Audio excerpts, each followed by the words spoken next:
Muy buenos días con todos los presentes. El Centro de Estudios Constitucionales y Parlamentarios en esta oportunidad ha organizado la segunda Conferencia Internacional Constitución Tributaria en una reforma fiscal comparada en los referidos a los países de Brasil, Canadá y Perú. Para las palabras de bienvenida, el funcionario Miguel García Foy va a representar a la abogada Ana Patiño Urco, jefa del Centro de Estudios Constitucionales y Parlamentarios del Congreso de la República. Doctor García, tiene el uso de la palabra. Una cordial bienvenida al señor Zabaleta, Michael Zabaleta Álvarez, a la señorita Alison Christians y al señor Felipe Ferreira en esta importante charla sobre Constitución Tributaria, una reforma fiscal comparada a Brasil, Canadá y Perú. A no dudar que estos temas constituyen para nosotros los funcionarios y los secretarios técnicos que trabajamos en las diferentes comisiones ordinarias, el tema tributario, tan importante para nosotros y tan importante para el país y tan importante tenerse en cuenta para la formulación y los dictámenes de la nueva legislación tributaria que cada año sigue avanzando a través de la tecnología y, por qué no decirlo, para crear la conciencia de cómo funciona el régimen tributario en el país y cómo funciona el régimen tributario en otros países, que a no dudar esto nos va a servir como digamos, un camino a seguir para poder mejorar cada día más en los esquemas de la tributación en nuestro medio. No quiero ahondar en el tema y quiero darle la bienvenida al señor Zabaleta, que va a dirigirse a ustedes y después a través de la traducción simultánea de los expositores a que he hecho referencia. Muchas gracias a todos por su... Antes de darle el uso de la palabra a Michael Zabaleta, podemos decir que él es profesor de Derecho Tributario por la UNIFED, ha efectuado estudios de posgrado en ESAN, es director ejecutivo del Centro de Estudios Privados Abarrot y de la revista de Estudios Privados Abarrot, codirector académico de MBA Global Tax Management and Compliance de la Facultad Brasileira de Tributação, no sé si así se pronuncia, disculpen, de Brasil evidentemente, profesor de diversas universidades como la Unicinos de Brasil, la Autónoma de Chile. Él es doctor en Derecho por la Universidad de Castilla de la Mancha de España y tiene un MBA por la Universidad UNIR de España. Les dejo en el uso de la palabra con Michael Zabaleta. Buenos días, muchas gracias. Agradecer en principio al Centro de Estudios Parlamentarios del Congreso por permitirnos realizar este segundo foro, así como también a la profesora Alison Christian, que nos visita por segunda vez, y a Felipe Ferreira, que es su primera vez en el Perú, para tocar el tema de la reforma tributaria, la constitución tributaria, que es un poco, consideramos, algunos ítems que se van a probablemente conversar con el nuevo Congreso que se va a instalar recientemente y que obviamente también al Poder Ejecutivo les de interés. Tenemos para cambiar o cómo cambia. Ahí está. Gracias. Un poco para ubicarnos en las economías de los que estamos presentes, Brasil y Canadá son dos países top 10 en Producto Bruto Interno. Siguiente, por favor. Perú tiene un posicionamiento mucho menor. Este slide nos ubica, nos dice cuál es el apetito de los inversionistas respecto de la facilidad de realizar inversiones, o lo que se llama doing business record, donde World Bank, el Banco Mundial, compara indicadores legislativos, compara normas, regulación y su aplicación y la facilidad que genera esto para la implementación, ¿no? Y bueno, acá la primera conclusión que podríamos hacer comparando un gráfico del otro es, si bien Brasil tiene un puesto en PBI mayor que el de Canadá y obviamente mucho mayor que el peruano, Canadá se ubica en una posición 22 respecto de Perú, le gana a Perú y le gana a Brasil respecto de países para hacer negocios o doing business, comparando determinados ratios que el Banco Mundial pondera, donde básicamente mira flexibilidad regulatoria, flexibilidad laboral, tasas altas, complejidad, dificultad para implementar las normas, horas que involucra para una empresa interpretar y aplicar la ley, litigiosidad, etc., ¿no? Siguiente. Y este otro gráfico refleja ya a mayor detalle lo que hemos dicho, y acá podemos encontrar por qué sería que Brasil tiene una posición menor en el doing business que Perú y Canadá, y lo podemos ver en las 1.500 horas que se necesita para el Income Tax Corporate, comparado a Canadá, que es 24.5 y 36.8 en el Perú. Esta metodología del Banco Mundial, bueno, si bien son ratios estándares, bueno, yo soy tributarista, probablemente sea más, pero es una media. Se refiere, entiendo yo, solo al impuesto anual. ¿Cuánto se demora uno en llenar el tax return, la declaración jurada digital? Porque en realidad llegar al número toma más tiempo, de hecho toma todo el año, porque uno presenta declaraciones juradas mensuales, con los pagos a cuenta, luego se acumula el 31 de diciembre, así que esto es más o menos lo que debería tomar, en mi entendimiento, la declaración jurada anual y también las declaraciones de impuestos, ¿no? Pero igual podemos visualizar que es bastante. Siguiente, por favor. Bueno, tenemos también otras cargas, total de contribuciones, y podemos visualizar aquí que igual Brasil tiene una carga tributaria bastante alta, más alta que la peruana, y Canadá tiene una tasa más eficiente. ¿Eso qué quiere decir?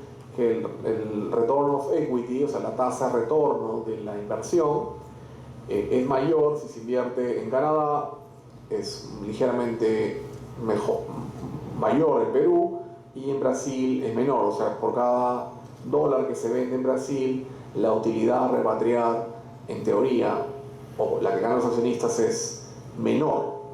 Luego acá tenemos los números de pagos, ¿no? La cantidad de pagos estándar según el Banco Mundial. Tenemos un Brasil que tiene 5.6, un Canadá 4 y un Perú 5, ¿no? Eso se refiere a respecto a algunos tributos. Igual acá yo pondría en tela de juicio la metodología, porque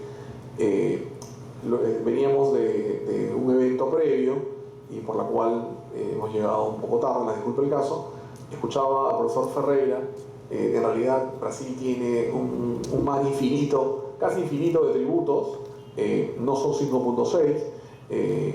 Canadá, al igual que Perú, tiene, bueno, IGB, IVA, tiene Income Tax, tiene tributos municipales, tiene el ITF, el ITAN, más o menos el monto de Perú sí es muy cercano. Canadá también, pero Brasil, tengo mis dudas si 5.6 refleja la totalidad de tributos. Tal vez han sumado todos los impuestos al consumo y le han dado una sola categoría, y los tributos municipales también, porque los tributos municipales son muy amplios allá, tratando de uniformizar la metodología, ¿no? Siguiente.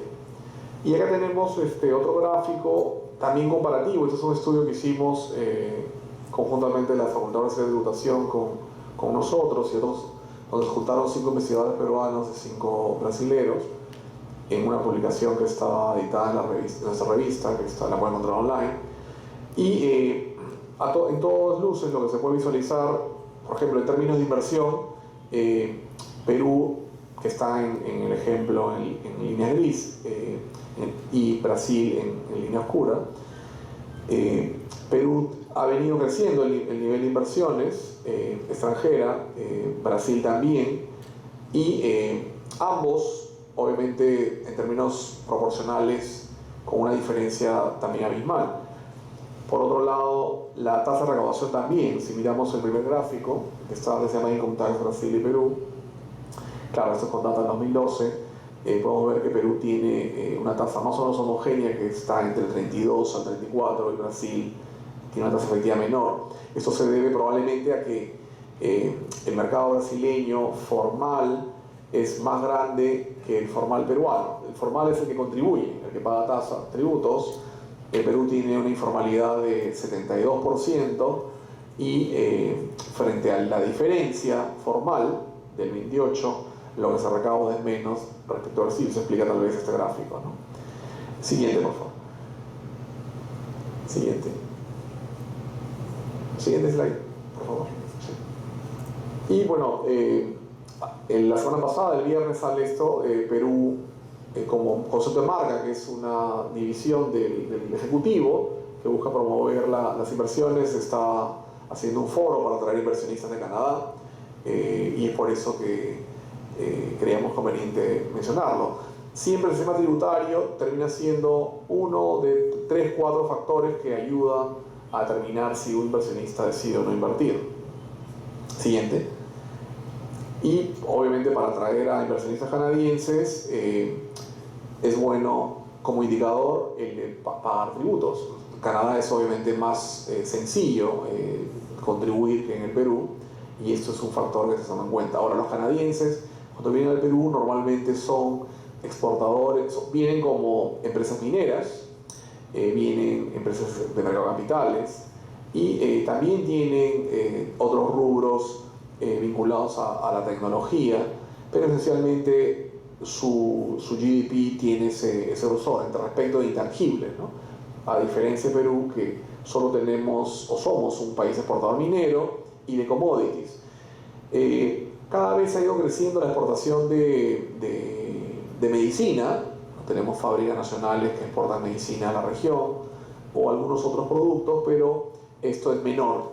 Y los intangibles también, la exportación de servicios intangibles es algo que va creciendo. Ahora, ¿qué ayuda que un país tenga mayor ingreso? Pues es la gran pregunta que queríamos formularnos, o al menos la que yo me permito traer.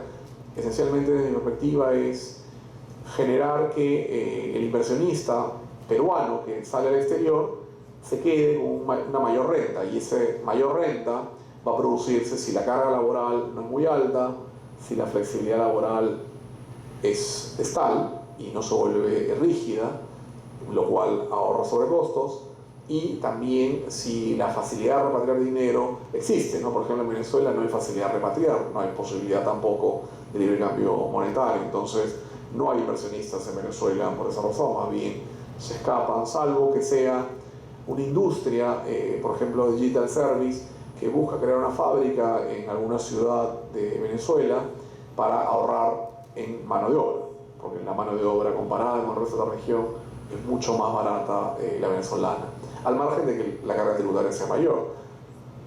Y claro, como son Digital Service, los pagos en teoría se podrían hacer afuera y usando la infraestructura laboral venezolana. En el caso peruano eso no existe, o sea, en teoría acá hay mayor estabilidad. Si alguien gana dinero, quiere repatriar dinero a Canadá o Brasil, hay libertad de tránsito monetario, hay libertad de personas, hay libertad de productos, y esto facilita también en el negocio, ¿no? Siguiente. Bien, ahora, ¿cómo engarzamos esto con la temática que nos trae ahora? Vamos a analizar la perspectiva tributaria. En el Perú, ¿quiénes tienen poder tributario y quiénes son los que facilitan finalmente que esta carga fiscal sea alta, mediana o baja? En principio, el poder originario lo tiene el Congreso, el legislativo. El legislativo puede modificar los impuestos nacionales, los impuestos municipales, y también respecto a los tributos municipales y regionales.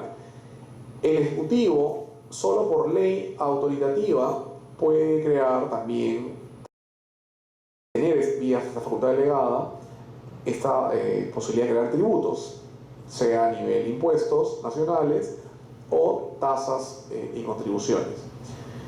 El Ejecutivo puede además, vía decreto supremo, modificar los aranceles al valore, que es un tributo a la importación. También puede, vía decreto de urgencia, como hemos visto, constitucionalmente regular aspectos tributarios. Es bastante sabido que ya tenemos más de varias decenas de decretos de urgencia que la Comisión Permanente está analizando y que el próximo Congreso también, entiendo, finiquitará o tomará las conclusiones sobre si han sido acorde a la Constitución o no. Pero eso es parte del balance sheet o del balance de poderes normal. El Congreso legisla, el Ejecutivo aplica o implementa, el Ejecutivo también tiene facultades legislativas, previa ley autoritativa, salvo cuestiones excepcionales como todos los conocemos por el cierre que ha habido, en que se gatilla los decretos de urgencia. Y además tenemos los gobiernos regionales, los gobiernos locales o municipales. Esos solo pueden legislar en tasas y contribuciones. Hay un cuarto actor que yo le llamo los reguladores, los órganos administradores públicos. Los órganos administradores públicos, en teoría, no pueden crear tributos, constitucionalmente hablando, pero en la práctica los crean. ¿Cómo? Por ejemplo, si un órgano administrador público, el Ministerio de Pesquería, a una pesquera le pide 7 procedimientos para conseguir 7 permisos para pescar, ha creado un mecanismo para fiscal que termina teniendo costo tributario a efecto de dar un permiso. Igual, si el Ministerio de Minería y Energía pide 8, 12 tributos y procedimientos para poder dar una licencia minera, está creando parafiscalmente tributos, aun cuando se discuta si tiene una naturaleza de tasa, o si es simplemente un permiso, o si es para cubrir los costos del papel. Pero según el Instituto de Estudios de Economía peruana, el costo total de esta sobrecarga del ministerial para el sector privado cuando quiere hacerse trámites es más o menos 3.8% del PBI, y estamos hablando de una cifra bastante importante. El Perú recauda 6% de IGB, 5% ad valorem, y el impuesto a la renta es 2.8%, es decir, las tasas ministeriales, ojo, recaudan más que el impuesto a la renta. Entonces, esto nos debe dar una idea que si yo soy inversionista brasileño, canadiense, y quiero entrar al Perú, no solo va a bastar con mirar mi impuesto a la renta, mi IGB, que parece eficiente, sino en todo lo que voy a gastar en el camino para poder obtener licencia. Estamos hablando de lo que vamos a gastar formalmente, porque hay un TUPA que me lo exige, hay una norma que me emite y me dice tienes que ir acá, tienes que obtener la licencia tal, tienes que obtener aquello, tienes el PAMA, ¿no? También cuando cierras una mina hay que hacer complementaciones.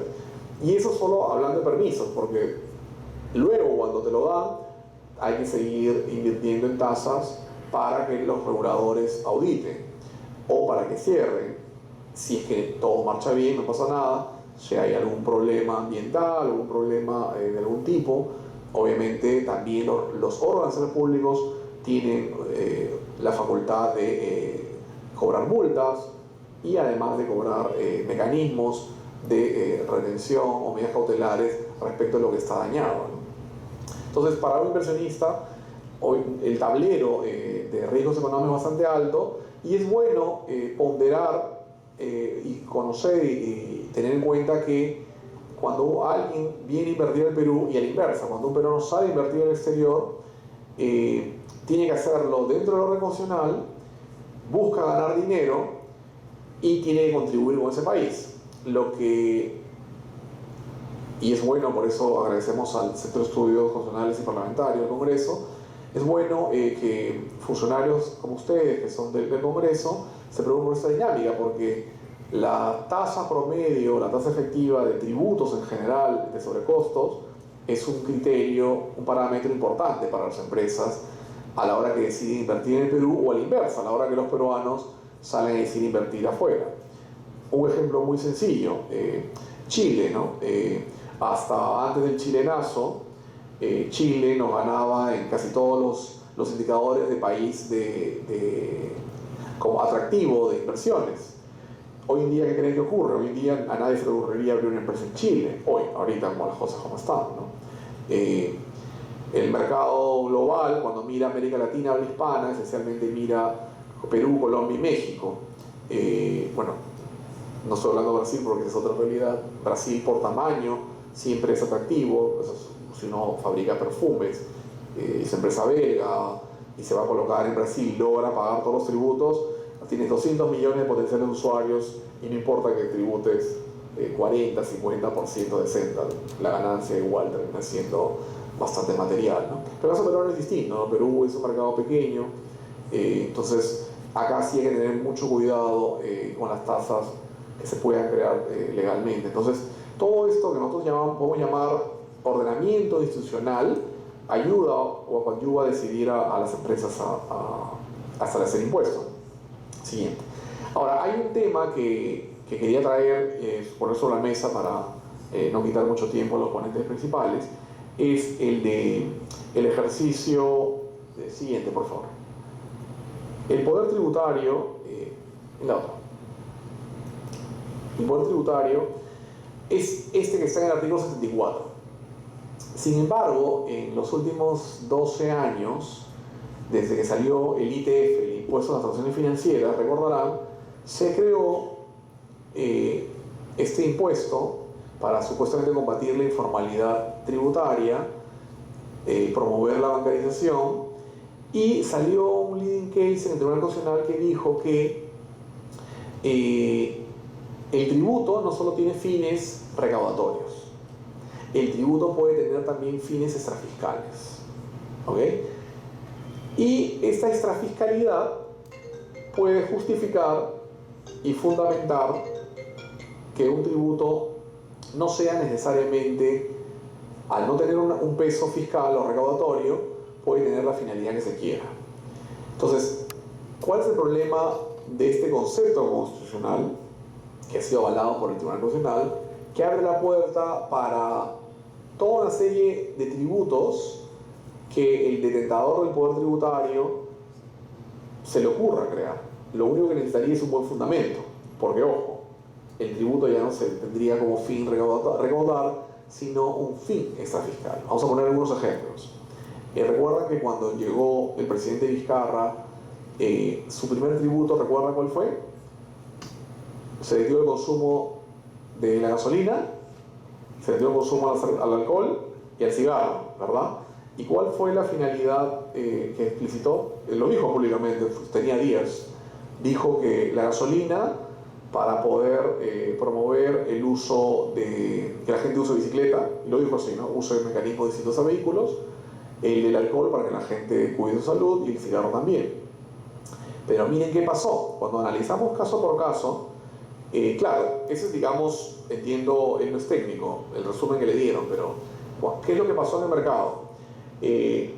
Si tú grabas con selectivo de consumo la gasolina de menor impacto ambiental, que es esencialmente la 95, la de mayor octanaje, y no grabas la de menor impacto ambiental, la de mayor impacto ambiental, que es la de menor octanaje, la 80, el GLP, el diésel, porque esa no tenía menor gravamen respecto a la otra, ¿qué termina ocurriendo? ¿Quién termina comprando más? Crece la demanda sobre la gasolina de menor octanaje o la que genera más impacto ambiental, porque la otra tiene más impuestos. De hecho, mucha gente que tenía camionetas con gasolina 95 se cambió a GLP o GNB, o vendían y decían, mejor me compro un diésel porque eso no tiene el sentido de consumo. Entonces, la pregunta es, si supuestamente este tributo tenía como finalidad proteger el medio ambiente, ojo, no recaudar, proteger el medio ambiente, ¿por qué grabamos la gasolina más limpia? Entonces, no fue una solución técnicamente eficiente. Repito, obviamente él no es técnico, tal vez no se dio cuenta del aspecto, parecía a simple vista algo sencillo y que iba a tener un impacto mediático y efectivo al procurar que la gente use gasolina de mayor octanaje, más limpio, pero pagando más tributos. En la práctica eso no ocurre.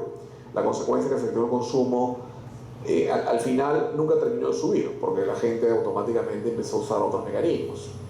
Y lo otro, mucha gente empezó a usar estos scooters eléctricos. Uno pasea por Miraflores, San Isidro, está lleno de estos scooters. Muchas personas ya no tienen auto. Y con el gas, el cigarro y el alcohol ocurrió lo mismo. El alcohol que tiene más tasa selectiva al consumo es el alcohol más puro. O sea, mientras, por ejemplo, si uno toma malta, no sé si alguien ha tomado malta, que es el whisky escocés, el selectivo de consumo es muy alto, el whisky también, y luego las bebidas de menor calidad y de mayor contenido alcohólico tienen menor selectivo al consumo. Entonces, cuando uno graba selectivo al consumo a las bebidas de mejor calidad y que hacen menos daño al cerebro, porque ojo, el alcohol daña el cerebro, mientras más alcohol, mayor daño cerebral, mueren más neuronas, ¿qué es lo que ocurre? ¿Qué creen que va a tomar la gente? ¿Bebida más cara o más barata?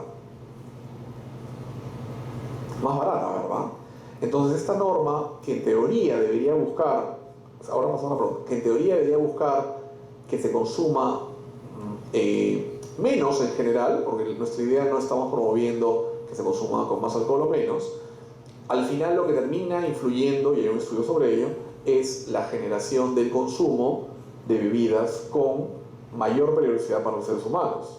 Y ojo, cuando alguien se pregunta, eso nunca ha sido tratado científicamente, ¿por qué hay tantos feminicidios en América Latina y en el Perú en general? Una de las razones principales es que el alcohol de mayor grado etílico te neutraliza o a veces te elimina el lóbulo prefrontal. Y el lóbulo prefrontal, señores, es el inhibidor principal que evita que alguien mate a otra persona. Si nuestro lóbulo prefrontal está entumecido por alcohol o porque te golpean, por eso es que científicamente no se golpea a los niños en la frente, porque le malogra el lóbulo prefrontal, y ese niño, al no tener el inhibidor, se vuelve alguien potencialmente sin límites. Y cuando hablo sin límites nos referimos a no golpear, no robar, no delinquir. Entonces, desde el punto de vista del selectivo de consumo es lo mismo. Si tenemos una norma que, de nuevo, a nivel técnico tal vez en el Ejecutivo no se tenía ese conocimiento, pero el speech fue, vamos a buscar que haya menos incidencia alcohólica dañina para proteger la salud de los seres humanos, pero cuando vemos el efecto final fue la inversa. La gente en general, el mercado, buscó bebidas alcohólicas más baratas que tuviesen menos selectivo de consumo, el que te daña el lóbulo prefrontal, ¿no? Lo mismo pasa con el agua.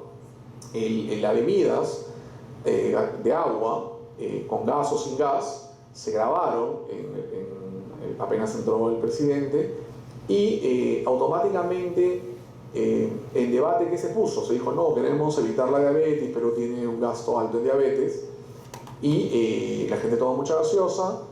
Entonces la pregunta es, ¿por qué grabar la bebida agua? Porque hoy por hoy, cuando uno mira Perú, la costa peruana es un desierto, todos sabemos. Es un país donde los aguateros, la gente que vende agua, empiezan con un tráiler y terminan siendo millonarios, ¿verdad? Basta ver una invasión en un desierto, llevas 10.000 personas, y si eres aguatero tienes 10.000 clientes, porque ahí no llegas a palo, ¿ok? Entonces, ¿qué cosa hacen las personas que viven en esos pueblos jóvenes donde no hay agua, antiguos, nuevos o medianos? Consumen esencialmente gaseosas, azucaradas y agua embotellada. Entonces, ok, por el lado de la gaseosa está bien que proteger, reducir los índices de diabetes, pero grabar el agua embotellada no sé si fue una solución eficiente. ¿Por qué? Porque la gente, salió un estudio en Stanford University en el año, justo un año antes de que se publique este selectivo, que dice que en la mayoría de países donde hay desiertos, la gente tiene una disyuntiva: muere de sed, ¿ok? O muere de diarrea.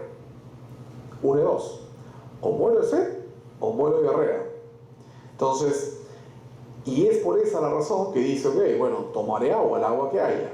Si en el mercado, si el gobierno, y ojos, el proveedor de agua no es privado, es estatal, SEDAPAL, no tiene capacidad de proveer agua al desierto peruano, porque la costa es un desierto esencialmente, y tampoco llega a la sierra y la selva menos, las aguas, los sistemas de alcantarillado de agua potable son escasos.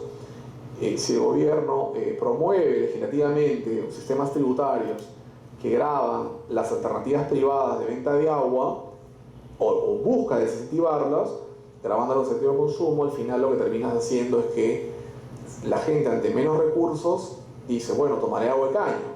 Y ahí viene el problema de la salud. Es por eso que México, que tiene problemas muy parecidos a Perú, es el principal consumidor de gaseosa. Y Perú también tiene una tasa alta. Claro, la solución, usted puede preguntarse cuál es. Bueno, si el Estado ha tomado el rol de proveer agua, tiene que hacerlo. Y tiene que hacerlo bien.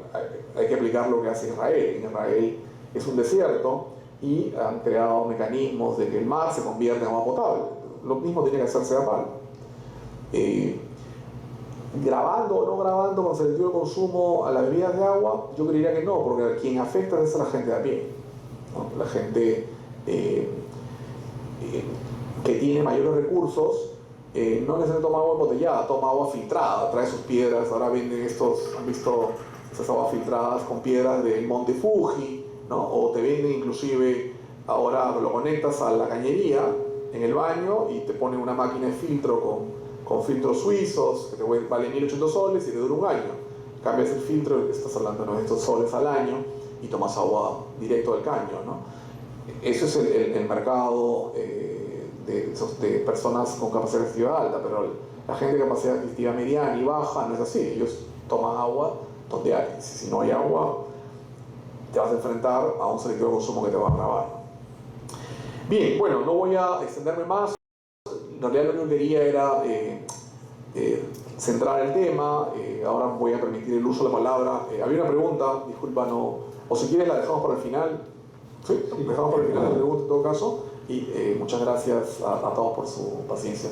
El siguiente tema está a cargo de J.D. Allison Christian, el desarrollo de políticas fiscales y la interacción entre el derecho fiscal y los derechos humanos. Ha publicado numerosos artículos académicos, ensayos, capítulos de libros, así como editoriales, columnas y artículos en revistas especializadas en las que ha abordado una amplia variedad de temas relacionados a la tributación. Nuestra invitada ha figurado en el Global Tax 50 de personas más influyentes del mundo en asuntos fiscales internacionales. Finalmente, diremos que ella mantiene una presencia importante en las redes sociales discutiendo y convirtiendo sus investigaciones en su blog Impuestos, Sociedad y Cultura, traducido al castellano. Dejamos en el uso de la palabra a la doctora Allison. All right. Well, good afternoon. It's an honor and a great pleasure to be here to discuss constitutional aspects of taxation in Canada for our panel's comparative study. I thought a good place to start the conversation off would be to talk about some constitutional law questions about the power to tax that have been raised as a result of the adoption of green taxes following the Paris 2015 agreement.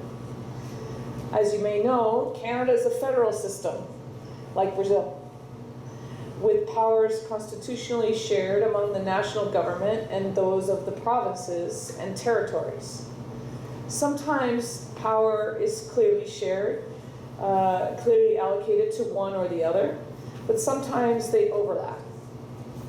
The provinces and territories represent a broad range of political perspectives, and there's much disagreement about how much the country should be doing in response to the climate crisis. So because of the contested politics of climate change, the Canadian federal government stalled after the Kyoto Accord and all the way through to the Paris Agreement in 2015. And in the absence of federal action, some of the provinces became laboratories for green tax ideas. So you just heard Michael talk about some of the impacts of those taxes. So those are the politics that we also have in Canada. So in British Columbia, we often point to British Columbia as the leader because it adopted a broad-based revenue-neutral carbon tax in 2008. The province redistributed most of what it raised in the form of tax reduction to provincial residents. This meant that everyone paid the carbon tax, but everyone also got a rebate. Quebec, which is where I live, has had a cap-and-trade system in effect since 2013 and is an active member of the Western Climate Initiative. Ontario had a cap-and-trade plan in place, but effectively abandoned it after a recent change in provincial leadership. Some other provinces have waxed and waned on green taxes. So there's a fairly strong constitutional authority for each province to enact green taxes if it wants to, but with a few issues surrounding the purpose of the tax. Michael, you talked about this a little bit, so I'll continue that conversation here. So in our Constitution, Section 92 of the Constitution says provinces have the exclusive power to impose direct taxes within their jurisdiction in order to raise revenue for provincial purposes. And it grants provinces the exclusive right to issue licenses also to raise revenue for provincial, local, or municipal purposes. This can probably be interpreted to mean that provinces can enact green taxes in the form of retail sales tax, like you talked about with water and oil and so on, or on goods or services consumed in the province, or on income taxes of profits of provincial residents who sell goods and services. And indeed, Canada has had a number of provincial carbon taxes in place when the Paris Accord was agreed. But at the same time, we also had a number of provinces that had enacted very modest carbon taxes or nothing at all. So it's perhaps no surprise that when Canada's government put together a plan to reduce emissions at the federal level, soon after the Paris Accord, a number of provinces questioned the authority of the government to impose its will on them in this manner. The government styled its plan the Pan-Canadian Framework on Clean Growth and Climate Change, calling it a mandatory federal carbon pricing backstop for provinces and territories that do not adopt their own systems. The idea of the backstop is to top up provincial systems in place that don't reach the set targets.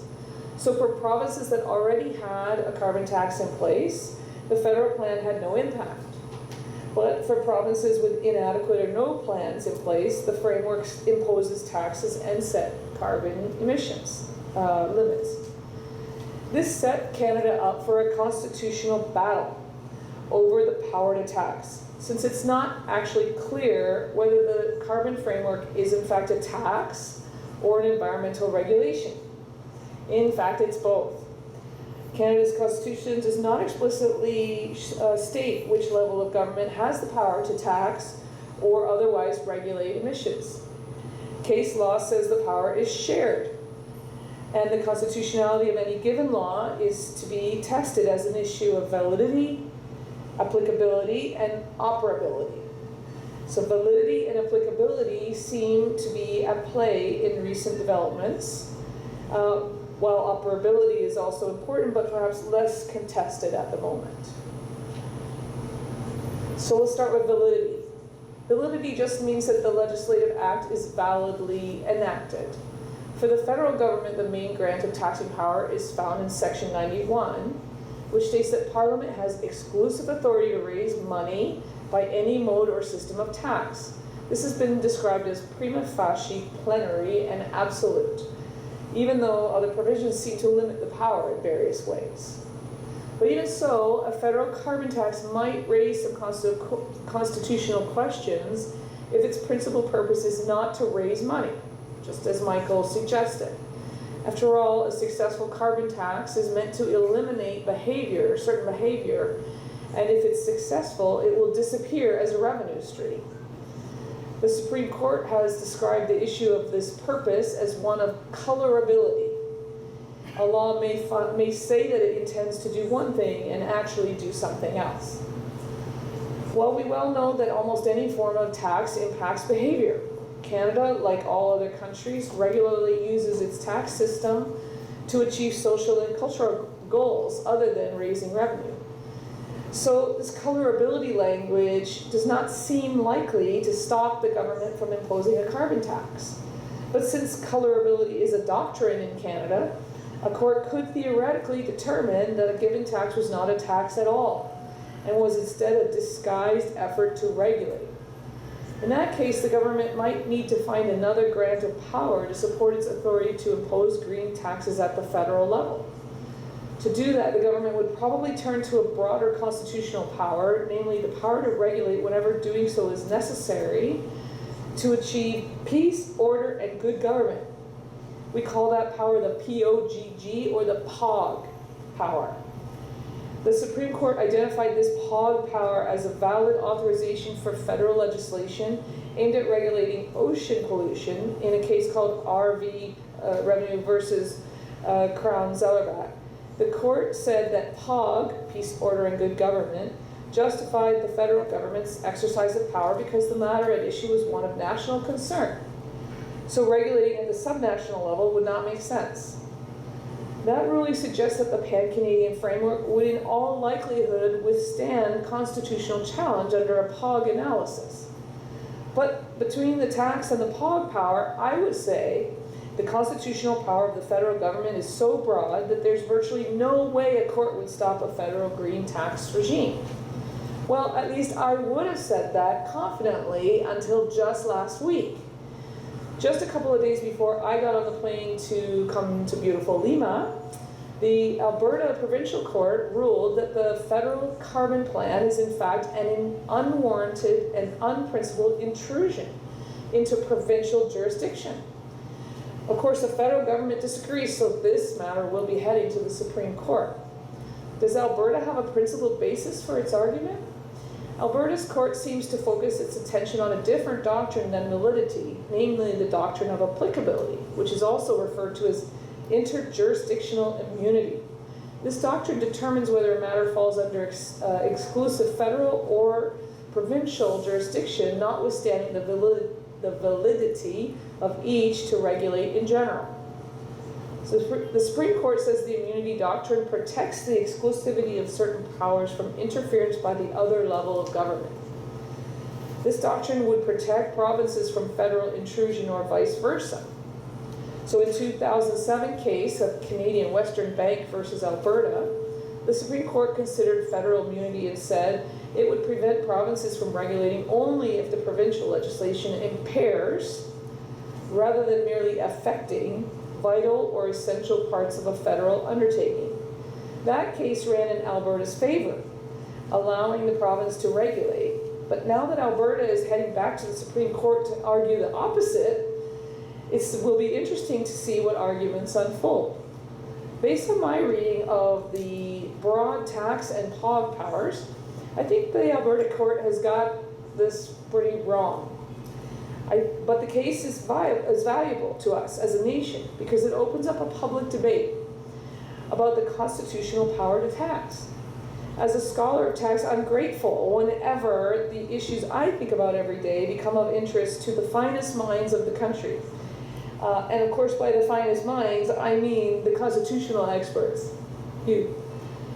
I'm happy to take questions and look forward to the discussion with my fellow panelists and this esteemed audience. Thank you very much.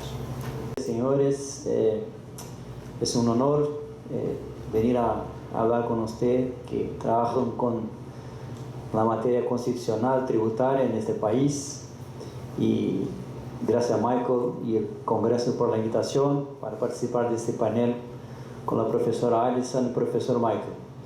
Michael me ha dicho para hablar un poco en español con usted, pero no me siento seguro para hacer una charla oficial en tu idioma y los respeto mucho.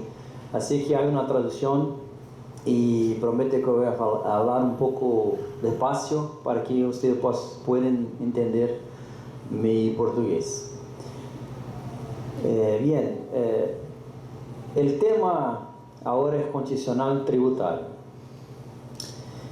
O maior desafio que o Brasil tem, depois de 30 anos de uma Constituição, é fazer uma alteração em todo o seu sistema constitucional tributário. E eu venho participando ao longo desses 30 anos já de advocacia e 20 anos na carreira acadêmica de uma série de debates em relação à reforma constitucional tributária no Brasil. Hoje nós temos dois projetos que estão tramitando, um está no Senado Federal e o outro na Câmara dos Deputados. São dois projetos que têm origem em pessoas sérias que militam na área, que estudam o fenômeno da tributação no Brasil. E eu vou fazer um comparativo dos dois aqui aos senhores, até porque discutir matéria tributária no Brasil é quase que uma odisseia de tão complicado que é o nosso sistema. Eu, obviamente, vou mostrar a vocês, antes de passar a analisar os dois projetos e trazer os pontos mais importantes, eu vou ter que efetivamente passar por alguma questão relativa a como se dá a tributação no Brasil, para que vocês possam entender a magnitude, o tamanho do problema que o Brasil tem que enfrentar nesses próximos anos. Talvez seja um dos sistemas tributários constitucionais mais abrangentes, mais detalhados do mundo. E, em consequência disso, nós temos uma legislação tributária infraconstitucional que gera uma série de distorções e que gera um contencioso gigantesco no Brasil, não só relativamente aos investimentos internos, assim como os investimentos internacionais, investimentos cross-border. Eu acho que vocês podem ir passando, é isso? Como é que funciona, como é que é o Brasil na sua configuração? Volta um, por favor. Não, um anterior. Aí. O Brasil, também como o Canadá, é uma federação, então nós estamos divididos em poder federal, estadual e municipal. Cada um desses três poderes pode instituir os seus tributos. É lógico que a Constituição brasileira já delimitou, já determinou quais os tributos cada um dos entes federados podem constituir, podem instituir e também aumentar as alíquotas e regular as riquezas que serão tributadas. Então nós somos uma federação, nós temos a divisão da tributação em patrimônio, renda ou consumo, nós temos uma série de princípios constitucionais que devem ser observados quando da instituição do tributo, quando da criação da lei que institui o tributo, e por óbvio, no nosso entender, além do princípio da constitucionalidade, da anterioridade, o princípio constitucional da igualdade, o princípio constitucional do não confisco, da igualdade, da capacidade contributiva, o mais importante, evidentemente, é o princípio da legalidade. Sem princípio da legalidade cumprido, não se tem tributo válido no Brasil, certamente deve ser assim no Peru também. Próximo. Quais são, então, para que vocês possam entender os tributos de cada ente da federação? Nós temos aí, da competência da União, o imposto sobre a renda, o imposto sobre produtos industrializados, IPI. Nós temos o IOF, que congrega o tributo relativo a crédito, câmbio, seguro e tributação de valores e títulos imobiliários. São 4 tributos numa expressão só. Temos o imposto de exportação, o imposto de importação. Nós temos o imposto extraordinário, que pode ser criado em caso de guerra. Nós temos ainda o imposto residual, que vale dizer tudo aquilo que não foi pensado pelo legislador constitucional de 1988, se houver alguma necessidade de regular ou tributar uma riqueza nova, o legislador da União Federal pode instituir, claro que é uma série de regras, mas pode instituir um novo tributo no Brasil. E temos também o empréstimo compulsório, que é instituído em caso de guerra, em caso de calamidade pública ou então de investimento de caráter relevante e nacional. Próximo, por favor. Além dos tributos impostos, quais os que a União tem competência para instituir? Contribuições sociais, que são cobradas dos trabalhadores e das empresas, as contribuições de intervenção no domínio econômico, por exemplo, CID, combustíveis, CID, chamada Contribuição de Intervenção no Domínio Econômico, royalties. Nós temos contribuições para categorias profissionais, vale dizer, contribuição que um arquiteto paga para a sua entidade de classe, que um médico paga para a sua entidade de classe e assim por diante.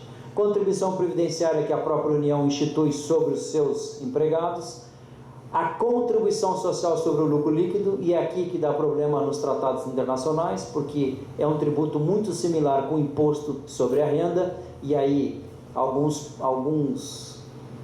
decisões da Receita Federal equivocadas entendem que não darão crédito em relação à contribuição social sobre o lucro, porque só teria crédito em relação ao imposto sobre a renda. Nós temos a COFINS, que é uma contribuição social que incide sobre o faturamento, e nós temos um PIS, que é uma contribuição social que também incide sobre o faturamento. Então, uma contribuição sobre a folha de salário, vale dizer, pagou a algum empregado 20% sobre o valor do salário do empregado. Na ponta, o empregado também é descontado um valor de 8 a 11% sobre o seu salário. Então, a contribuição sobre a folha de salário, tanto do empregado quanto do empregador. E o interessante é que aqui, só em relação à União, nós já temos o imposto sobre produtos industrializados, que é o imposto sobre receita. Nós temos também o PIS e a COFINS, que são contribuições que incidem sobre faturamento. Então, veja, o faturamento, do ponto de vista da União, já tem incidência, o consumo já tem incidência do PIS, da COFINS e do imposto sobre produtos industrializados. Próximo slide, por favor. Quais são os dos estados, os tributos dos estados? Tributo, imposto de doação em causa-mortes, o ICMS, que para nós para vocês é o IVA e para nós é ICMS, e aqui é um grande problema porque nós temos 27 estados na federação, cada um dos estados tem a sua própria legislação, e cada legislação dos estados, mais ou menos compilada, dá um livro deste tamanho. É quase que insano trabalhar com imposto indireto no Brasil, tendo em vista essa complexidade de regras. Depois tem contribuição previdenciária dos seus funcionários, dos seus empregados e as taxas. Próximo slide. E as taxas no Brasil, certamente deve ser assim no Peru, são sobre serviços públicos instituídas em razão de prestação de serviço público. O próximo slide. Então vejam que em relação aos estados também há um tributo sobre o consumo, que é o ICMS, que tem 27 legislações diferentes. Em relação aos municípios, nós temos o imposto sobre propriedade urbana, o ISS, outro imposto que incide sobre o consumo. Então nós já temos tributação sobre o consumo na União, nos estados e agora nos municípios, o que agrava ainda mais a situação, porque são 5.500 municípios no Brasil. O sujeito que vai estabelecer uma fábrica no Brasil, seja com capital nacional ou capital estrangeiro, e vai operar com produtos, mercadorias, ele tem, se for em âmbito nacional, a venda, tem que estudar 27 legislações. E dependendo do tipo de operação, que pode ser sobre não mais uma mercadoria considerada mercadoria, mas sim um serviço, são 5.500 legislações a serem analisadas, dependendo de onde for vendido o seu serviço. Por exemplo, se vende pela internet, as prefeituras de outros estados estão solicitando o cadastramento de cada contribuinte nos seus registros, o que demanda uma estrutura interna da empresa muito grande para as regras de cumprimento de regras de compliance, e também gera um custo adicional para as empresas terem que fazer esses cadastramentos dos seus dados em cada uma das prefeituras com as quais operam, que tenham clientes nessas prefeituras. Nós temos também, obviamente, as taxas, contribuições previdenciárias que são cobradas dos seus empregados, dos empregados públicos, e aí temos uma contribuição de iluminação pública para as prefeituras. Este é o cenário tributário no Brasil. Há uma série de tributos federais, uma outra série de tributos estaduais e uma série de tributos municipais. Isso gera um contencioso gigantesco, massivo, de discussões entre o fisco e o contribuinte. E aí nós temos uma reforma tributária que pretende eliminar, de uma certa forma, com esse contencioso. Parece que de um lado é o paraíso, porque nós teremos uma legislação constitucional tributária que resolveria tudo, e ao passo que há outros entendendo que, ao invés de termos o paraíso na Constituição, poderíamos muito bem fazer esse movimento de simplificação da legislação brasileira por meio de lei ordinária. Não se alteraria, portanto, a Constituição, e sim as leis ordinárias. Eu vou fazer um apanhado agora, rapidamente, de quais são os principais pontos das duas propostas de reforma tributária que temos no Congresso. Pode passar? Sim. Então vejam, são dois projetos, um está na Câmara dos Deputados e o outro está no Senado Federal. Pode ir passando, por favor? Ele vai entrando aos poucos. Então, qual é o grande problema no Brasil hoje? O Brasil está completamente fora do padrão internacional no que se refere à tributação sobre o consumo. Na grande maioria dos países há o IVA, na Europa, na América Latina, na América do Norte, e nós temos o ICMS, que são 27 legislações para serem estudadas. A ideia do governo, que vem a partir dessas propostas, é termos um imposto sobre bens e consumo, um só tributo, o que seria para substituir o imposto sobre produtos industrializados, o PIS, a COFINS, que incidem sobre o faturamento, o ICMS dos estados e o ISS das prefeituras. Com isso, nós teríamos só uma legislação que tratasse de todos esses temas. Então, há uma proposta na Câmara de substituir 5 tributos e no do Senado 9 tributos. Pode passar. E o imposto sobre a renda, como ficaria? Pode passar. Não, volta um. Seria extinta a contribuição social sobre o lucro, que é justamente no ponto onde tem divergência de interpretação da Receita Federal com os contribuintes para aproveitamento de créditos de imposto sobre a renda em relação a tratados internacionais. Então seria extinta a contribuição social sobre o lucro, que incide sobre a mesma base do imposto sobre a renda, que é o lucro. Próximo. Imposto sobre propriedade. Não há na proposta do Senado qualquer alteração, e da Câmara, e na do Senado nós temos a transferência de competência do imposto sobre herança e doações para a esfera federal. Pode passar? E aqui Michael e Alisson estavam falando de imposto seletivo, Green Tax.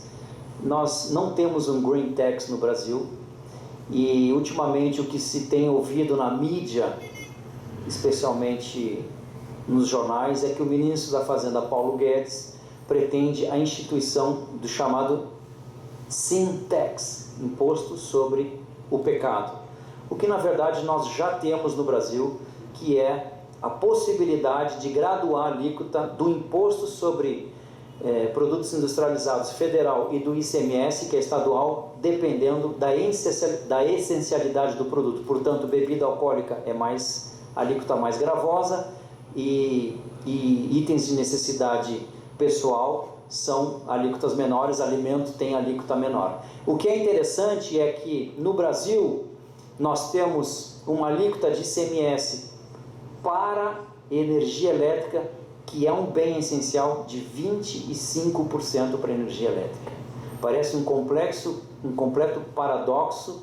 Nós estamos falando de um imposto seletivo, quanto maior, mais essencial, menor alíquota, e termos um bem essencial, que é a energia elétrica, ser tributada, por exemplo, a 25% no Brasil.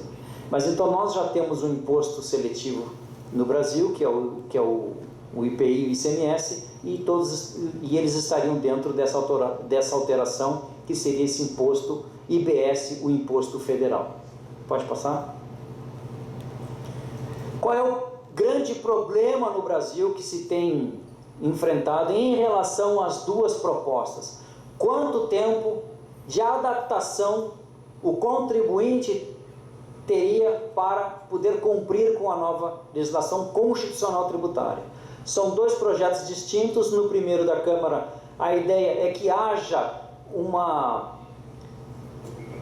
vigência simultânea do sistema antigo e do sistema novo durante 10 anos, e depois, na proposta do Senado, que esses dois sistemas teriam 6 anos para terem uma vigência em conjunto, e depois ficaria somente o sistema novo. Esta é uma das maiores discussões hoje no Brasil, de se saber qual é o tempo razoável para a implementação desse novo sistema constitucional. Próximo.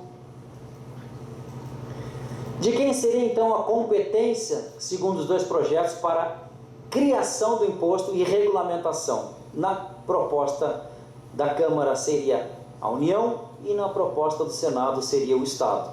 Portanto, já tem uma divergência em relação a quem pode criar e regulamentar este novo tributo sobre bens e consumos.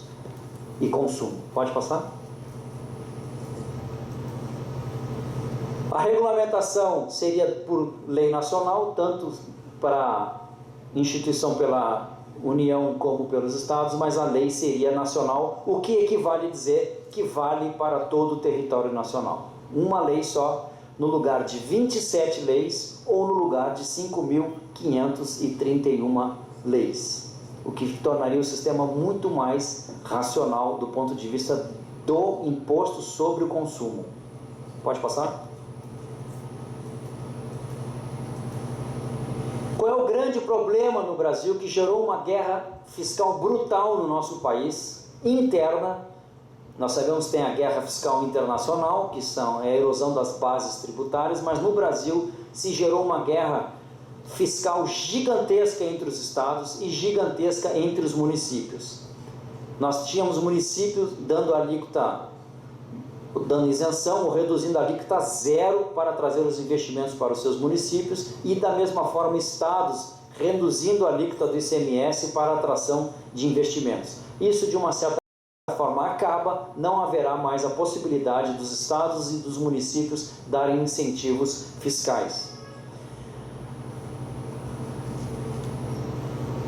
E quem seria o comitê gestor para regulamentar isso tudo e também para fazer as divisões a divisão do produto da arrecadação? Nós temos uma proposta que incluiria, tendo em vista que a regulamentação seria da União, seria feita pelos estados, municípios e União, e na outra proposta cuja a regulamentação seria dos estados, portanto, os estados e municípios teriam capacidade de regular esses tributos. Haveria um comitê gestor com a participação desses entes. Pode passar?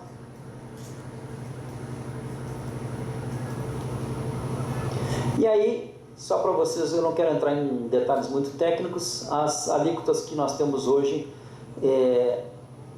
entre operações interestaduais. Então há uma grande discussão quem fica com o quê.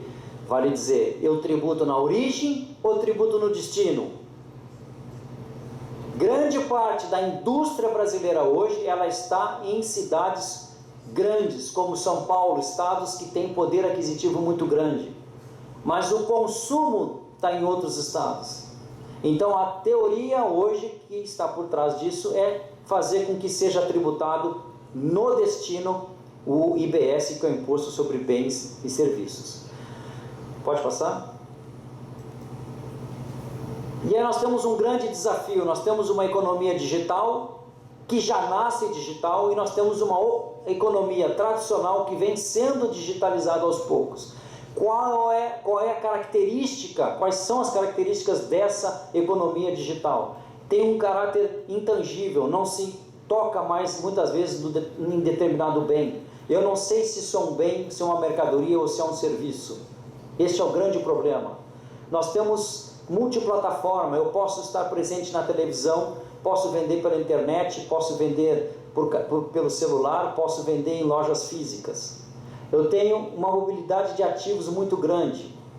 Nós temos também um grande problema que isso gera no Brasil, tendo em vista que são 27 legislações estaduais e mais de 5.500 municípios, nós temos um contencioso, uma insegurança jurídica em relação a esta nova economia digital, sem termos resolvido ainda os problemas da economia digitalizada. Nós, depois de 30 anos da nossa Constituição, ainda não resolvemos os problemas relativos a determinado tipo de geração de riqueza. Eu vou mostrar para vocês, pode passar, alguns problemas que ainda enfrentamos em relação a isso.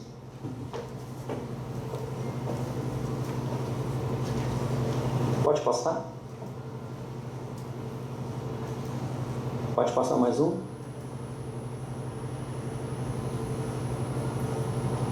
Pode passar. Então vejam, volta um. Essa discussão em relação às gráficas no Brasil, até hoje não se tem uma posição definitiva da jurisprudência judicial. Nós não sabemos se um folheto impresso no Brasil, ele é um produto industrializado, ele é um serviço colocado à disposição do contribuinte quando é feito por encomenda, do consumidor quando é feito por encomenda, ou se é uma mercadoria que está sendo vendida. O sujeito que coloca uma gráfica, um negócio de gráfica no Brasil hoje, ele não sabe se vai pagar o ISS para o município, se ele vai pagar o ICMS para o Estado, ou se ele vai pagar o IPI, que é para a União. Até hoje, 30 anos depois, nós não sabemos. E já estão surgindo novos tipos de impressão. Próximo. Guindaste. Nós não temos ainda definido se isso é uma alocação de bens móveis ou se é um serviço. Ou se são as duas coisas. Quando eu, que tenho o meu guindaste, coloco à disposição num contrato um operador desse guindaste. Uma parte, então, se refere à locação de bem móvel que não paga ISS e a outra paga ISS. Até hoje nós não temos isso bem definido. Vejo que o conflito de regra, em razão de como foi instituída a nossa Constituição, gera essa série de problemas na prática. Próximo. Franquia é um licenciamento ou é um serviço? Nós também não temos isso definido. Próximo. Leasing é uma obrigação de dar ou é uma obrigação de fazer? Obrigação de dar, portanto, seria ICMS, ou uma obrigação de fazer seria Imposto sobre Serviço dos municípios. E nós estamos falando aqui da economia tradicional, não é economia digital. Nós não temos definido no Brasil isso até hoje. Próximo. Serviços de outdoor, de propaganda. Tradicional é serviço prestado a quem compra ou é uma comunicação que se está fazendo? Qual é o tributo que incide? É estadual ou municipal? Próxima. Isso eu estou falando de economia tradicional para vocês ainda. E agora entram os problemas que nós temos que enfrentar rapidamente no mundo inteiro, e não é só aqui. Nós estávamos falando no carro sobre exatamente como que se faz, como é que os países vão fazer para buscar informações dos contribuintes em operações transnacionais digitais. Querem ver? Passa mais um, por favor. Pode passar mais um. Anúncios digitais. O anúncio digital significa que o Google está me prestando um serviço quando eu anuncio na plataforma? Ou isto é comunicação? Se nós tivermos um sistema brasileiro sem notificação, nós vamos continuar tendo esse tipo de problema. Eu pago para o município ou eu tenho que pagar para o Estado? Pode passar. Software no Brasil gerou isso uma grande discussão. Software antigamente vinha na prateleira, eu comprava a licença e se tributava pelo valor da mídia física. Hoje nós temos já a nuvem e passamos pelo download. Como se tributa o download e hoje como se tributa o software que está na nuvem. Próximo. Um caso recente no Brasil de julgamento. Vejam, você certamente conhece Netflix, que faz streaming pela internet, pelo computador. E a Sky no Brasil é uma televisão a cabo. Só que a Sky também tem um produto de assinatura de filmes pela internet. O que ocorreu então? O fisco municipal, o fisco estadual entendeu que as assinaturas de vídeo também deveriam pagar ICMS, apesar de serem streaming, apesar de serem iguais à da Netflix. Isso gera uma distorção na competitividade. Ora, uma empresa faz o mesmo serviço que a outra, só que ela é uma empresa de TV a cabo e a outra não. Há uma desproporção no tratamento dos contribuintes. Felizmente, neste caso aqui, acho que é uma questão de 3 meses atrás, 2 meses atrás, o Tribunal Administrativo do Estado de São Paulo já disse que não deve pagar o ICMS. Ok? Próximo. Streaming é um outro problema também, a gente não sabe como vai tributar streaming de música ainda. Pode passar. E, aliás, nós estamos falando de imposto sobre o consumo, mas também é muito relevante a definição de onde se aloca a renda para essas empresas multinacionais, por exemplo, o Spotify. Como se tributa isso hoje? Viemos discutindo no carro com a Ellison, que tem um trabalho sobre isso, como que se faz para alocar a participação na renda de cada país. Uber, Cabify, 99 é um sistema brasileiro similar ao Uber e Cabify, a gente olhando da perspectiva do usuário motorista. Para ele, o Uber pode ser um licenciamento de software, mas também pode ser um facilitador, como se fosse um corretor de imóveis. Ele aproxima o comprador do prestador de serviço. E para o usuário, nós podemos estar diante de uma prestação de serviço de intermediação entre o usuário e aquele motorista de Uber. Portanto, são coisas ainda também indefinidas no Brasil. Há uma série de autuações de prefeituras no Brasil em relação ao Uber. Não sei se o Uber até não vai sair do Brasil. Conforme disse para vocês, talvez não saia pelo tamanho do mercado brasileiro. Pode passar? E aqui um grande desafio. Vocês já ouviram falar de roupa inteligente? O sujeito coloca a roupa, tem um relógio, um telefone, vai me dizer quantos batimentos cardíacos eu tenho, pode me dizer se eu estou com algum problema de saúde. Quando eu, consumidor, compro uma roupa, eu estou comprando uma mercadoria? Eu estou comprando uma prestação de serviço? Ou estou comprando um serviço de comunicação? Se eu estiver falando de uma mercadoria, ICMS. Se eu estiver falando de prestação de serviço, imposto para os municípios. Se eu estiver falando de serviço de comunicação, volta a ser o imposto dos estados. Então nós não destrinchamos ainda, nós não resolvemos os problemas da economia formal que se digitaliza a cada dia, e ainda temos que enfrentar agora um desafio muito grande, que é da economia que já nasce digital ao invés de ser digitalizada. Próximo slide. Pode passar, processamento de dados também é um problema. Impressora 3D. Nós vamos poder imprimir o nosso próprio sapato, a nossa própria calça. Nós vamos estar diante de um serviço, nós vamos estar diante de uma industrialização porque eu alterei a natureza das coisas, ou eu vou ter uma mercadoria que eu estou comprando, ou isso é uma cessão de direito de uso do software e da máquina. Vocês vejam que é muito difícil saber qual é o tipo de operação que o contribuinte vai produzir. Próximo. Então aqui a diferença do comércio eletrônico indireto e direto. O comércio eletrônico online direto, ele já nasce digital. A forma de entrega dele já é, pode passar mais um, a forma de entrega já é digital. E o comércio eletrônico indireto são as mercadorias que nós compramos pela internet, ainda físicas. Pode passar, que vai mostrar outra linha. Então a forma de entrega de um é diferente da forma de entrega de outro, apesar de ter o mesmo canal de compra. Pode passar? Quais os desafios, então? O Brasil pretende entrar na OCDE. Desde 2017 o Brasil formalmente aplicou para ser um membro da OCDE e tem uma série de providências que devem ser tomadas, inclusive a adaptação da legislação tributária brasileira aos padrões da OCDE.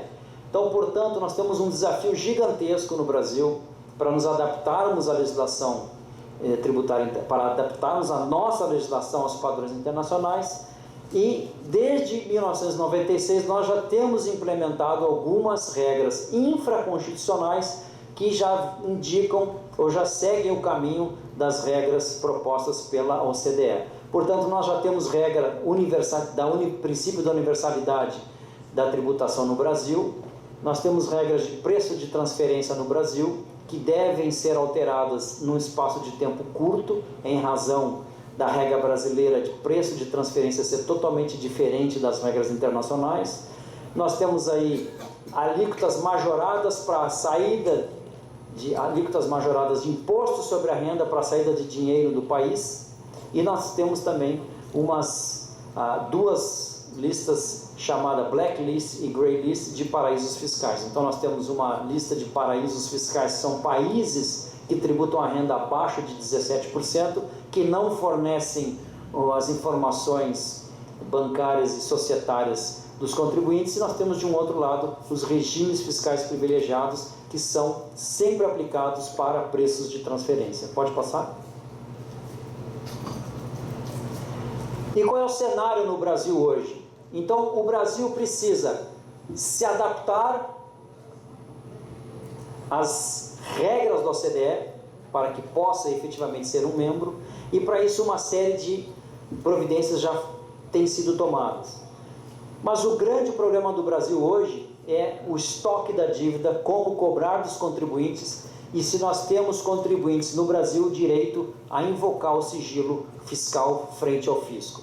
E se o fato de não pagar tributo no Brasil é crime ou não contra a ordem tributária. Então nós temos aí uma série de providências que já foram tomadas no Brasil, legislativas, para melhorar a forma de cobrança dos débitos tributários. Então, se vocês puderem, não sei se conseguem ler, mas o Brasil já tem uma regra de transação tributária, praticamente 53 anos depois do Código Tributário Nacional Brasileiro ter sido publicado, que foi em 1966, o Brasil regulamentou a questão da transação tributária, que é uma negociação entre fisco e contribuinte para a cobrança do crédito tributário. Então nós temos um cenário, num curto espaço de tempo, de 3 tipos de dívida. A dívida do contribuinte pequeno, que não vai ser objeto de cobrança no Poder Judiciário, portanto, o que a administração vai fazer é protestar a dívida e também inscrever em órgãos de proteção ao crédito. O contribuinte fica com seu nome, o CPF ou o CNPJ negativado,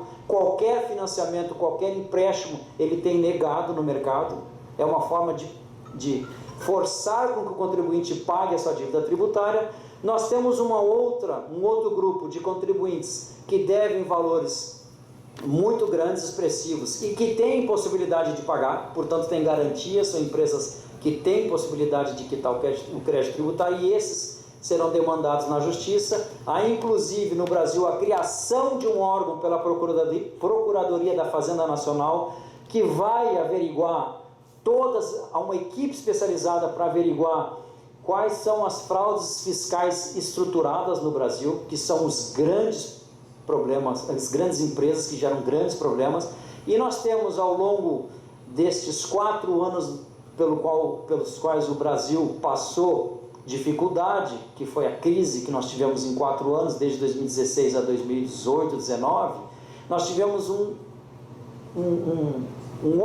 a formação de um outro tipo de contribuinte, que é aquele que deve valores expressivos, mas que não tem condição de pagar e não tem como garantir a dívida.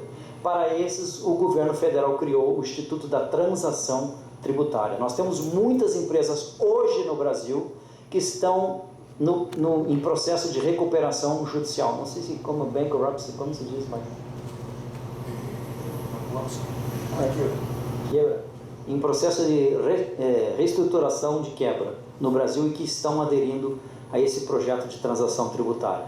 Então, nós temos a forma de cobrança por meio de protesto, de inscrição em devedor em cadastros negativados. Nós temos também a possibilidade de fazer a transação. Nós não temos no Brasil arbitragem tributária para resolução de conflitos.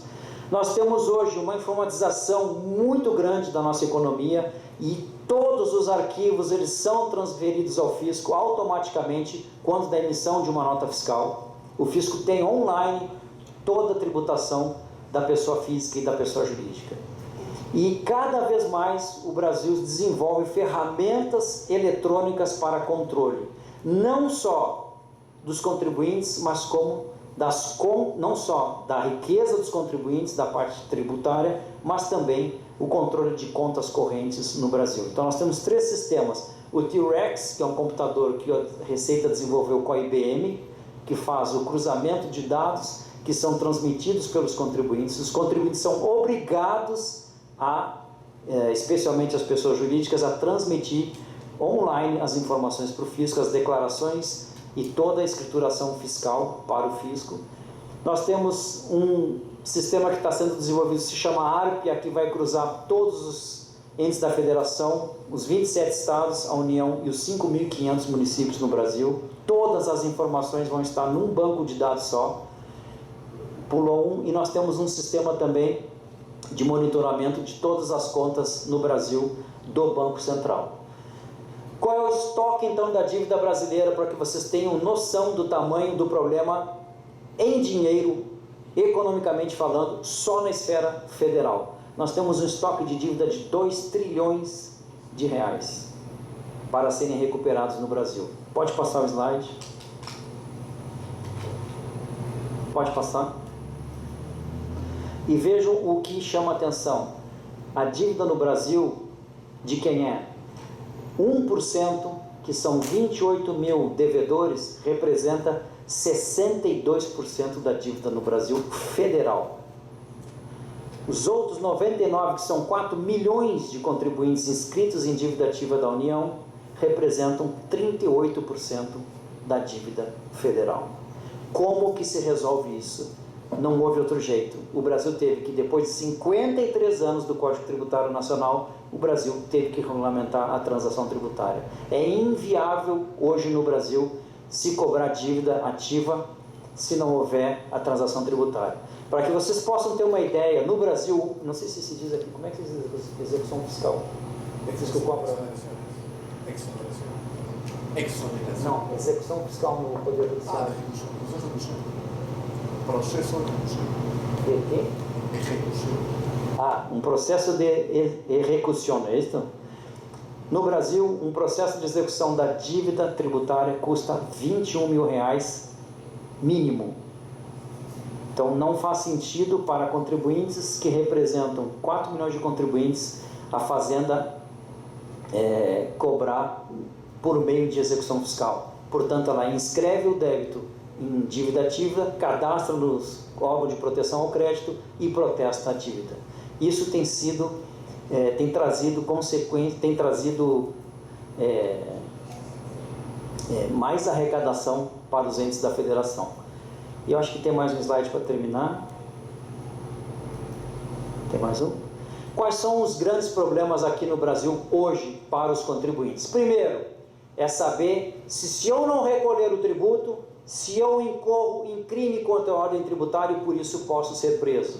Segundo ponto, qual é o limite de envio de informação de sigilo fiscal ou sigilo bancário para o fisco? Então nós temos dois temas que estão na pauta do Supremo Tribunal Federal e já tem uma orientação praticamente definida qual será a posição do Supremo Tribunal Federal. No primeiro caso, em relação à criminalização, quando houver no Brasil a retenção do tributo e o não repassamento ou não recolhimento ao fisco, será considerado crime contra a ordem tributária. Inclusive no que se refere ao ICMS, que é o Imposto sobre Consumo, não só na retenção do Imposto sobre a Renda. 2, segundo ponto, qual é o limite do fisco para solicitar informações bancárias às instituições financeiras no Brasil? Primeiro ponto, existe uma lei complementar no Brasil que regulamentou o sigilo fiscal e bancário. Portanto, se houver uma fiscalização aberta oficialmente contra o contribuinte em andamento, o fisco solicita sem interferência, sem autorização do Poder Judiciário, que o banco lhe passe as informações. Segundo, o Ministério Público, quando tiver indício de sonegação e de crime contra a ordem tributária, o Ministério Público sim precisa pedir autorização para o Poder Judiciário. Vejam que são duas hipóteses distintas. E a terceira hipótese, que deve ser julgada neste ano no Supremo Tribunal Federal, é a seguinte: uma vez aberta a fiscalização, uma vez que o fisco tenha pedido a informação ao banco e o banco tenha dado o fisco pode, sem autorização do Poder Judiciário, remeter esta informação ao Ministério Público. A tendência é de que vá ser julgado favorável e que o fisco vá poder entregar as informações para o Ministério Público quando houver indício de sonegação. E isso decorre também dos acordos internacionais que o Brasil tem celebrado em relação a esta matéria.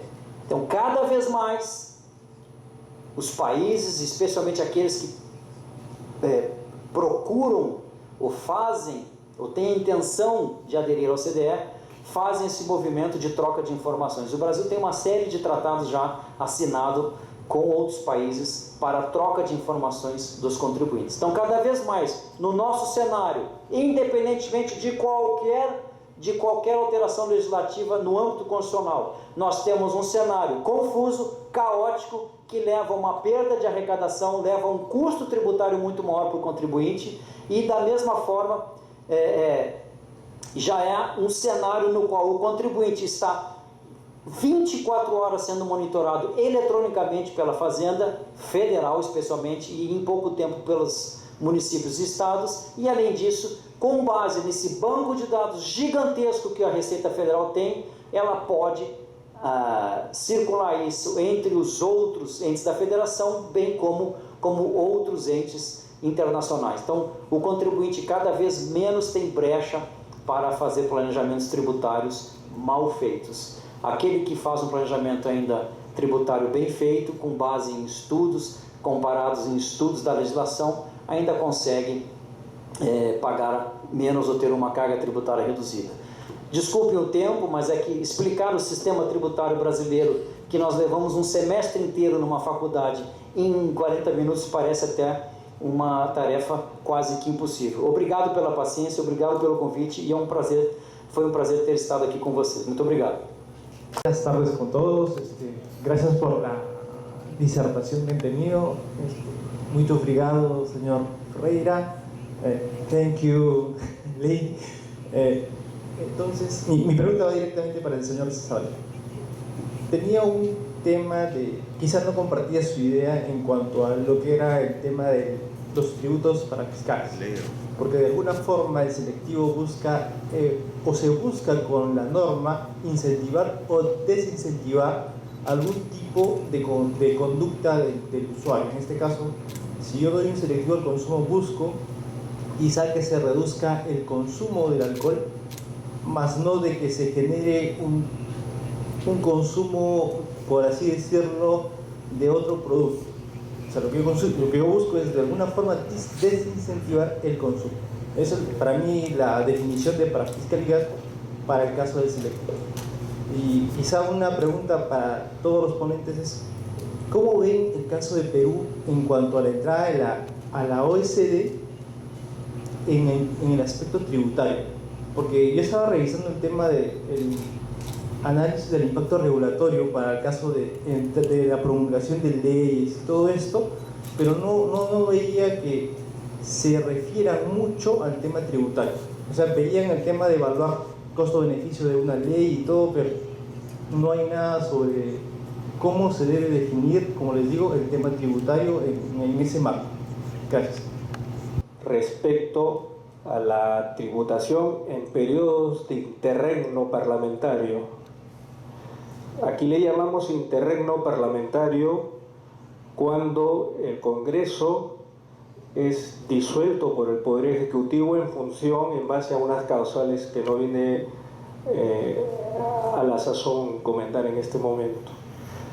La segunda inquietud del doctor Loaiza es, y en este caso yo la suscribo, según la Constitución peruana, los decretos de urgencia en Perú son los instrumentos legales que norman sobre materia tributaria en tiempos de disolución, y en tiempos normales el Poder Ejecutivo norma con decretos de urgencia, pero según la letra de la Constitución, en casos muy excepcionales, ¿no? ¿Cómo es en sus respectivos países, ¿no? Si hay una acotación, un límite para que el Ejecutivo norme con decretos de urgencia. Sí, ese es un punto ciego que tenemos, o un punto auditivo que tenemos. La última inquietud del doctor Loaiza era referida a las exoneraciones tributarias, también en el caso de los dos conferencistas extranjeros. Aquí tenemos una costumbre que no me toca calificar, de ampliar las exoneraciones tributarias ad infinitum, no obstante que el Código Tributario Nacional establece una acotación, un límite. Sin embargo, el Poder Legislativo, que es el que tiene la competencia constitucional de normar en materia tributaria en tiempos normales, digamos, en función a su poder constituido, hace que esta exoneración, sea el sector que fuere, principalmente agropecuario, se prolongue, se renueve, y por eso utilicé el término ad infinitum. Estas serían las inquietudes básicas que no sé si me podría responder el doctor Ferreira Silva. Si Michael tiene algo que comentar y si consideras que he cometido algún error en la formulación, con toda confianza. Vale, gracias. Pero primero no sé si hay una otra pregunta del público. Bueno, adelante. Bueno, en todo caso, mientras se animan, son varias preguntas. A ver, el Tribunal Constitucional Peruano ya ha ratificado que los tributos en el Perú son recaudatorios o fiscales y extrafiscales. Vale decir que no necesariamente importa que sean recaudatorios, sino que lo que interesa es el fin mayor, común. Y en esa línea conceptual, la segunda, se entroncan los Green Tax, se entroncan los impuestos que buscan la salud y cualquier otro cuyo fin real, directo, nominal, sea no recaudar.